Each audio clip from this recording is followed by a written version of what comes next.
You're listening to Catholic Chicago. Ahead, the Archdiocese of Chicago brings you programs about the people, events, and issues that touch our lives. Welcome to Catholic Chicago.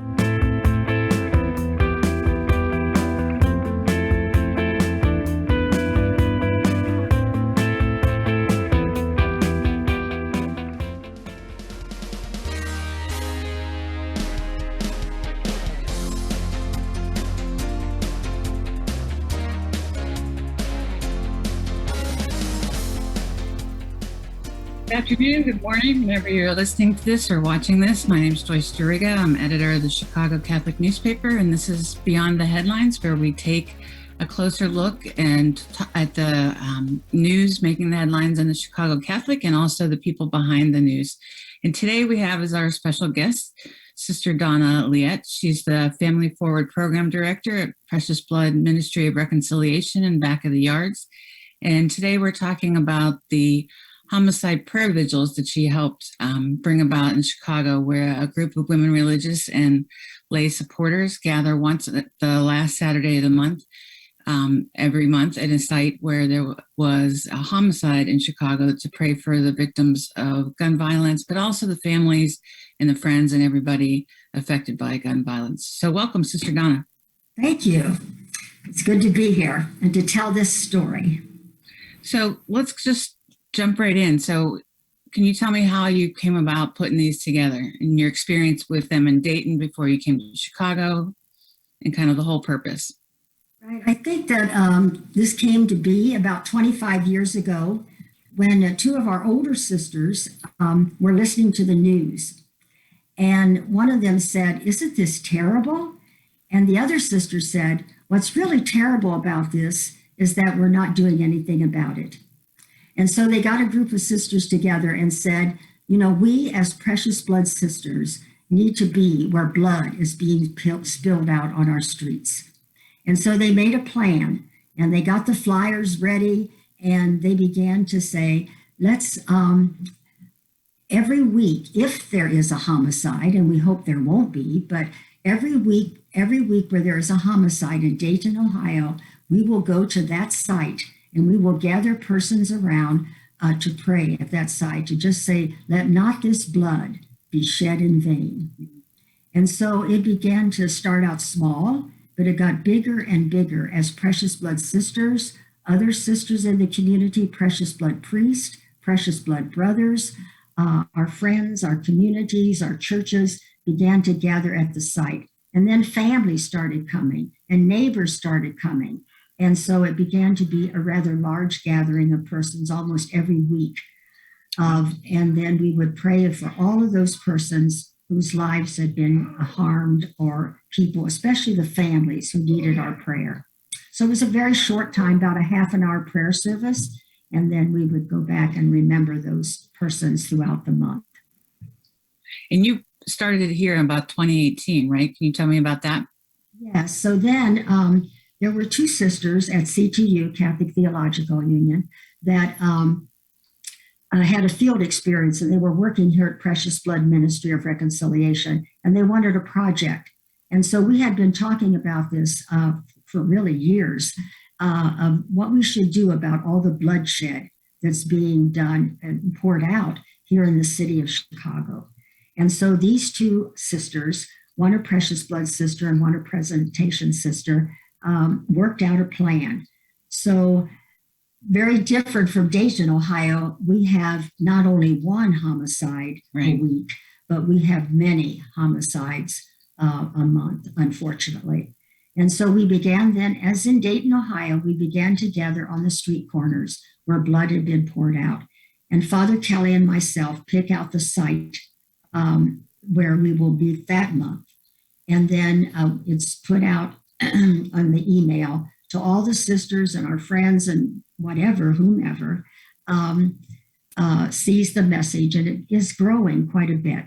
So what we do at the prayer service, we gather, we try to invite the family members if we know them, and we go to that site. We have a formal prayer that we pray every month, and we also read the names of every person whose lives have been taken during that month. And we read them with great honor and with great feeling of hope for that family and for healing. It was pretty moving of letting people, listeners and viewers know. Our photographer and I went for the July 30th prayer service. And let me read the name. We went down, it was down at 600 East 40th Street down in the Bronzeville neighborhood. And Isaiah McCullough IV was the victim. He was only 14 at the time he was killed. And it was moving. His grandmother came. His sister came. His grandmother shared some brief memories of him, and just super powerful. And you were saying in the interview that sometimes it's in a more public place. This was kind of off the beaten path, but that people will come up to you and ask what you're doing, and maybe they know the victim. And can you share some of those experiences you've had? Yes. Sometime as we're praying, cars will pass by and just blow the horn. And we feel that's in support of what we're doing, because we do have a sign up of uniting for prayer. Also, sometimes people come out of their houses and then we go to the homes, or we see them coming down the steps of their home or whatever, and we invite them in. And sometimes they'll just come and gather, just hearing our prayer, hearing our singing. Sometimes we have songs, and they'll say, "Thank you for coming. And we knew this person. We live in fear. We wish that this gun violence would disappear from our lives. We hate that we have to live like this in fear for our children and for each other." And so they're very thankful that we gather there. So yeah, people come from different places and blow their horns, or we feel it's a great support and saying, yes, we do not want any more bloodshed in our city. Amen. We were talking a little bit before we started recording about, and we talked about this in the story, you shared some comments.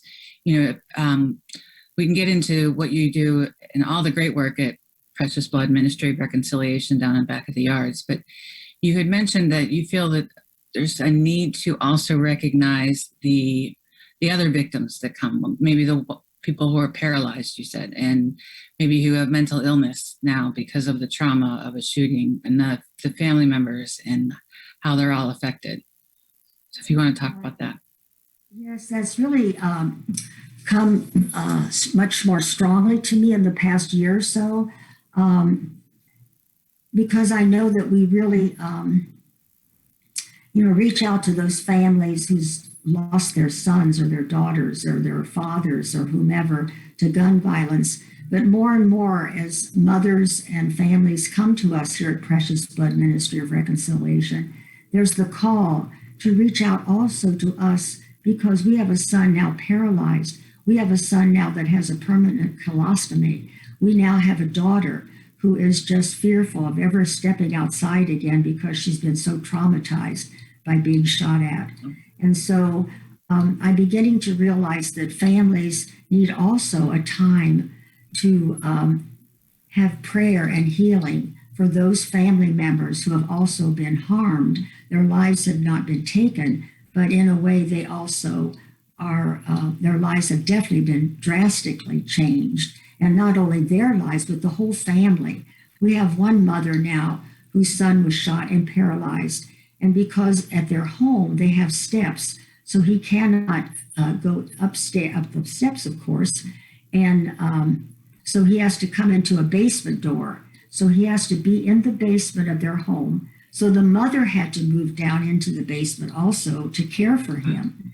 And so, and then her second son gets shot, and now he has a permanent colostomy. And so when you walk into a home like that, where this mother is working 2 jobs to try to maintain life and food and pay bills, and then come home and take care of 2 children who have been seriously harmed by gun violence, I'm telling you, it breaks your heart. And I think it's something that we don't talk about as much. You hear and you get a little, I think people can get a little numb. They see the news, another person shot, 8 shot over the weekend, 5 killed or whatever. And we just don't know that, or don't think about the ripple effect of the trauma of the violence. Yes, and I think, when we read, you can become kind of numb to it. And I even pray myself that I never become numb to this terrible tragedies of families. But, I think when you really see it and have a name attached to it, and when you see in the paper maybe 7 persons have been killed in Chicago over the weekend, but then you see also that maybe 46 or more persons have been harmed by the gun violence and are damaged or in hospitalization and are critical. And maybe they're not critical, but they're traumatized because they've been shot at and the fear of going back on those streets. And, the pain of thinking of our children, our youth that are afraid to go to school, afraid to get on a bus. They're afraid to go out and get a job because they have to take a bus. And will they be safe to even get there? Will they be safe when they get in the workplace? And, it's not so much, well, it is a lot our own youth, but, the whole world in a way is just being traumatized by these mass shootings. Yeah. And so how important it is for us to work against this gun violence. How do you think the prayer vigil helps? Well, I think, first of all, I always believe prayer helps. And I think also any families, even if they're not present there, they know we're praying. And I think it's also a healing for them to think that people in Chicago, whether it's sisters or laypersons or whomever is there at that site, that they care about them, that they care that there's been harm done to them. And I think that helps. I think the other thing is that it's a way of networking. We religious women, we're very many different communities in the Archdiocese. And so I think that we hear each other's stories and we say, how can we work together? And I think we'll do more of that, trying to connect and network and say, how can we help each other? How can we become even stronger, not only as religious women, but as the laypersons and the Archdiocese of Chicago, the more and more persons, laypersons, church members can gather with us, how powerful that could become. And then can be the next step. What's next? And we've been kind of asking that. Is it enough just to stand and pray at a site and tell the families that we're concerned that this blood has been shed on our streets? But is there a next step? What's next? So many of these persons are looking for housing. We don't have adequate housing in our community. We don't have adequate health care in our community. We don't even have adequate hospitalization because we had a young man that was sent home with a feeding tube yet. And so much care has to be done for him by his family, and the resources are not there for them. And so our hearts cry out, what can we in the Archdiocese provide more for housing, for health care, for reaching out to these families that are devastated by the trauma and the gun violence in our city and in our Archdiocese? Yeah, I think the vigils is an easy way to enter this discussion. I'm sure there's a lot of people who don't live in communities that see a lot of violence but want to do something and maybe don't know how. And I think it's been a big thing for me. I've been editor for 15 years, and with this work, we get to go all over the Archdiocese. So we go to these communities and we see the disparity of the housing situation or just the poverty, and the distinctive racism that's it's a very, we're a very divided city by race, which was shocking to me. And to come to know that. So I think that these vigils could be an easy way for people to start getting involved. And then, like you said, they're networking with the rest of you who are doing work, and then they can kind of step out and do that. How, you don't have it listed on a website right now, but how can people get involved? Or get on your email list? Yeah, well, they could definitely go to our website and, connect through there, I'm sure. They can also just give us a call. We have we're renovating a building right now, and how wonderful it would be if some churches, Catholic Church members would say, we are electricians, we are painters, we are, and come some weekend and just, help us create this space of healing and hope, or helping out in our gardens, in our peace garden, just connecting in that way. And in that way, like Brian Stevenson says, how important it is to be proximate. And a lot of members in our Catholic churches and elsewhere, are not really connected. They're not really proximate to people who live in this trauma. They read it in the paper, but they're so far removed. But Brian Stevenson says we need to be close in his book, Just Mercy. We need to change narratives, and we only change narratives by coming and really walking with and talking with the people who experience this poverty, this racism, this lack of resources.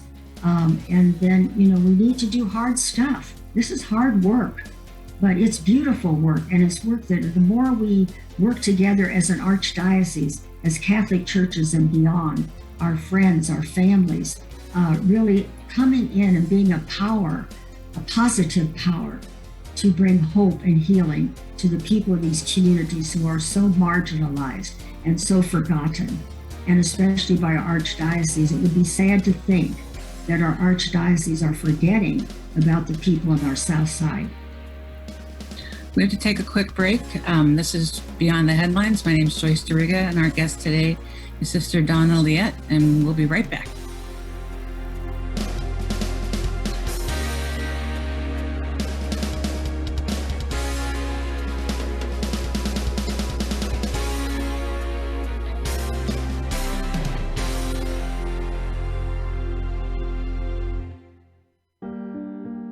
Catholic Charities' Refugee Resettlement Program has been especially busy this year, assisting individuals and families who have fled dangerous situations in their homeland, including Afghanistan and the Ukraine. The Refugee Resettlement Team helps with everything they need to start to rebuild their lives in a new country, including housing, employment, clothing, food, English classes, and referrals for legal and immigration services. The refugees are tremendously grateful for the compassion and practical help they're receiving, and they're giving back and helping each other plan for a brighter, safer future. Volunteer opportunities are currently available for those who would like to be family mentors and tutors, so children and adults can practice English. To learn more about these rewarding opportunities, call 312-655-7096. That's 312-655-7096. People always say, how can you spend your day with 3-year-olds? Seeing the changes that they go through and just the journey and how they grow, this is a very rewarding job.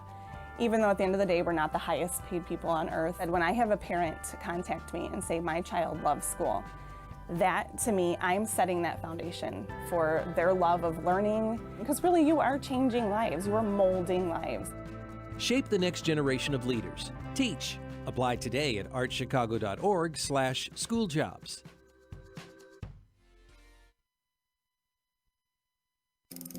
Do you have an old bicycle that's not being used? Consider donating it to Catholic Charities' Veterans Bike Project of Lake County. Skilled volunteers are refurbishing bicycles to make them safe and ready to be used by veterans to get to and from their new places of work. We also gratefully accept financial contributions that are used to purchase bike helmets and other safety accessories. Our veterans have faithfully served the United States, and now it is our privilege to serve them. For more information on the Veterans Bike Project of Lake County, call 847-782-4219. That's 847-782-4219.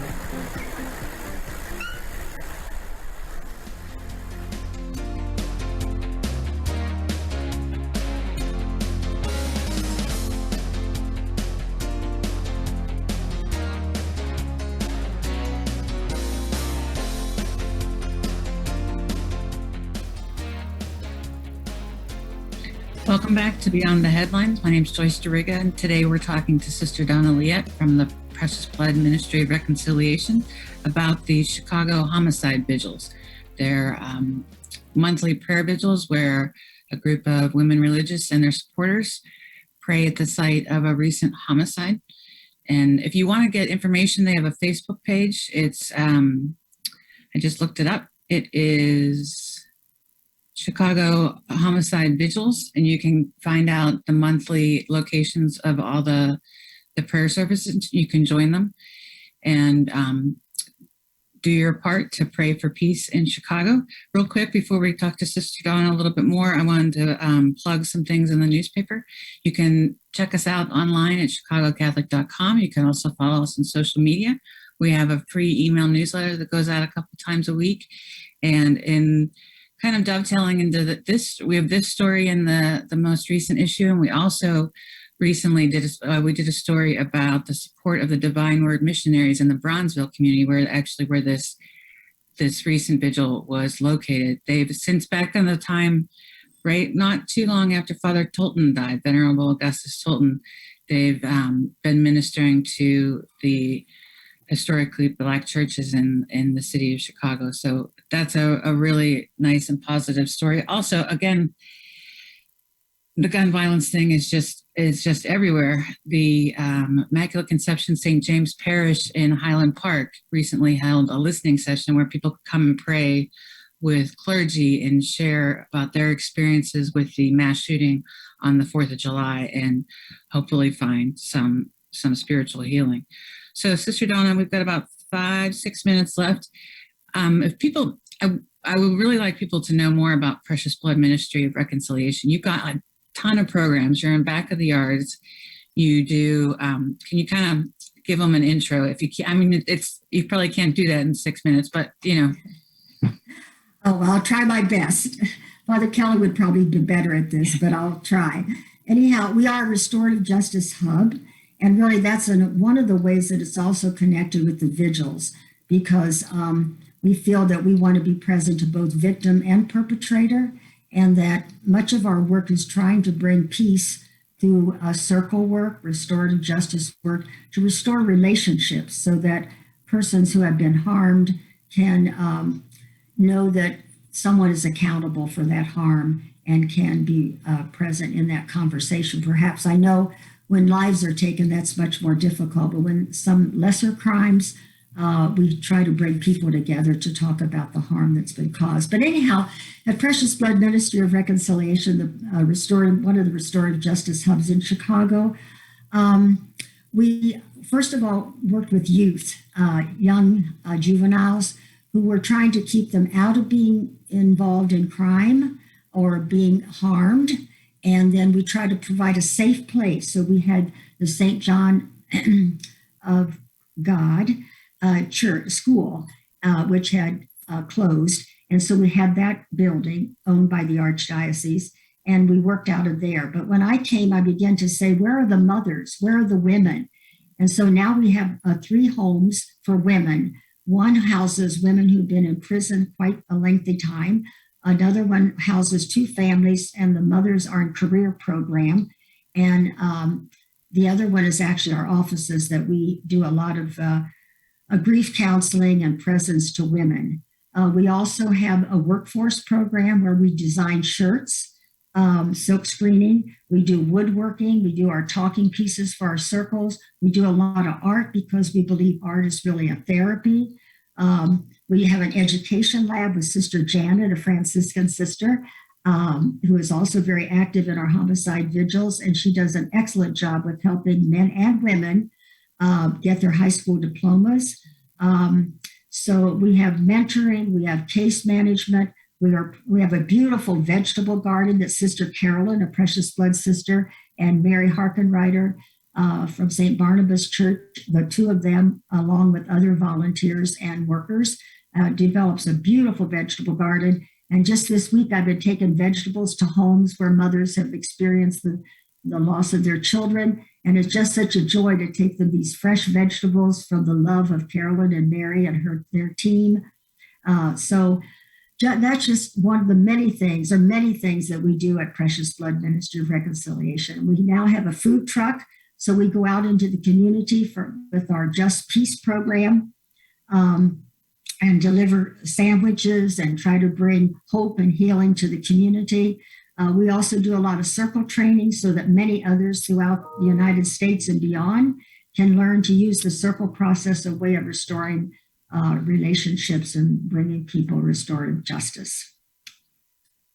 It's a So lot. how about that for 5 minutes? That was fantastic. You know, and I'm a big fan of your work. And I think that, you know, like we said a couple of times during this interview, it's not something that we always think about, that the ripple effects, and then how much, I mean, it's good people, you know, good people are being affected by all of this, you know, and the leg up that they need, like just about getting your GED, you know, is a huge deal. And even helping people that are coming out of prison. I mean, we've done those stories, right? They're dropped off downtown or with like $35 and that's it, and go find a halfway house and go try and get a job. But how are you going to get a job, and how are you going to feed yourself? And so there's just so many facets to it. So for anybody listening or watching, I encourage you to go to pmbr.org or just Google Precious Blood Ministry of Reconciliation, and check out what they're doing and any ways you can help. They're all wonderfully welcoming, like Sister Donna. So they would welcome any help that you can get. And just, we all need to get involved. You know, we all need to, as you know, Sister, we all need, like you said, we all need to join together to support all of our, because we're one big family, right? You know, a universal family and all God's children. So thank you so much. Go ahead. Yeah, I wanted to say this is our 20th anniversary, you know, so PBMR has been around for 20 years, founded by 4 precious blood priests, Father Kelly and Father Denny, 2 of them, and Father Bill Nordenbrock and Joe Nassel. So we thank them, and we thank all the Catholic churches and all the persons who are supporting PBMR and helping us to do this work. Okay. And maybe that can be the hook. I know we're coming back to do a story. I wanted to do a story about those homes because I think but there's so many stories down there. We could just always do stories on PBMR. Yeah, and our returning citizens too. We've hired 10 returning citizens, and they are just what we call credible messengers. So we are thankful for each person that helps us in this mission. I know last year when we came to, there was it was a labyrinth. Yeah. Labyrinth walk. Mm-hmm. And then there was art, and I spoke to one of your therapists or counselors or whatever, and he was sharing that, yeah, when he came out of prison and he kind of taught himself art in prison, and then came and found PBMR and is now working there. And for wonderful Alberto. Yes, exactly. So thank you, Sister Donna. And, thank you. And you have allowing us to tell our stories. Absolutely, my pleasure. Not one drop of precious blood be shed in vain. Amen. So thank you everyone who tuned in or listened. This is Beyond the Headlines. My name is Joyce Duriga, editor of Chicago Catholic. Come visit us at chicagocatholic.com. Follow us on social media. Sign up for our free newsletter. You'll also be able to keep in touch with what Pope Francis is up to, what Cardinal Cupich is up to. Cardinal Cupich regularly writes, so you can get a firsthand glimpse into what he's thinking about. And you can sign up for a subscription, which supports our ministry. It's $30 for a year's subscription, and we come out about every 2 weeks. So thank you everyone for joining us today, and you have a great week and have a gentle and joy-filled day. We'll see you next time. Bye-bye. Thank you, Joyce. Thanks, Bye-bye. Sister.